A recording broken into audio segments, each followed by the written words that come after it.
आइए सॉल्व करते हैं डेमोक्रेसी एंड डाइवर्सिटी की बैक एक्सरसाइज का क्वेश्चन नंबर 9। दोस्तों, इस सवाल में हमें एक पैराग्राफ गिवन है मार्टिन लूथर किंग की स्पीच का। हमसे कहा गया है कि इस पैराग्राफ को ध्यान से पढ़िए और बताइए कि आखिर मार्टिन लूथर किंग ने अपनी स्पीच में, इस पैराग्राफ में सोशल डिविजन को लेकर क्या बात कही है। क्या मार्टिन लूथर किंग ने अपनी कोई एस्पिरेशंस के बारे में बताया है, और आखिर क्या हम उनकी स्पीच के पैराग्राफ को मेक्सिको ओलंपिक्स के केस से रिलेट कर सकते हैं या नहीं। फ्रेंड्स, ये सवाल बहुत ही इंटरेस्टिंग है।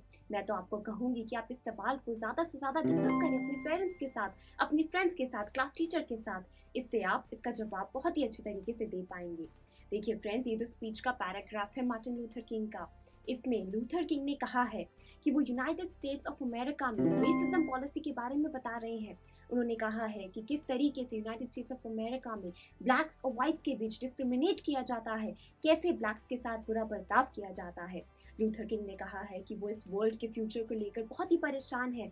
वो चाहते हैं कि एक ऐसा नेशन हो, एक ऐसी दुनिया हो जहाँ पर सभी कंट्रीज में सभी लोगों के बीच इक्वालिटी हो, रेसिज्म जैसी कोई चीज़ ही ना हो, सभी लोग एक साथ मिलकर खुशी से रहें। वहीं फ्रेंड्स, जी हाँ, मैं कहूँगी कि हम इस पैराग्राफ को बहुत ही इजीली मेक्सिको ओलंपिक्स की केस स्टडी के साथ रिलेट कर सकते हैं, क्योंकि दोस्तों दोनों ही सिनेरियोस में रेशियल डिस्क्रिमिनेशन को लेकर बातें की गई हैं। इसी के साथ क्वेश्चन नंबर 9 हमारा कंप्लीट हो गया है। बेटर अंडरस्टैंडिंग के लिए आप इसका रिटन सोल्यूशन देखना बिल्कुल मत भूलिए। तो फिर चलिए मिलेंगे अगले चैप्टर में। आई एम श्योर स्टूडेंट्स, आपको ये वीडियो बहुत पसंद आया होगा। तो इसी तरह से एक मजेदार तरीके से अपने हर कॉन्सेप्ट को क्लियर करने के लिए डाउनलोड कीजिए PU Stack ऐप, जहां आपके लिए और भी कई सारे ऑप्शंस हैं, जैसे कि आपके लिए सैंपल पेपर्स हैं, back exercise solution, step videos and much more. So what are you waiting for? Download the app now.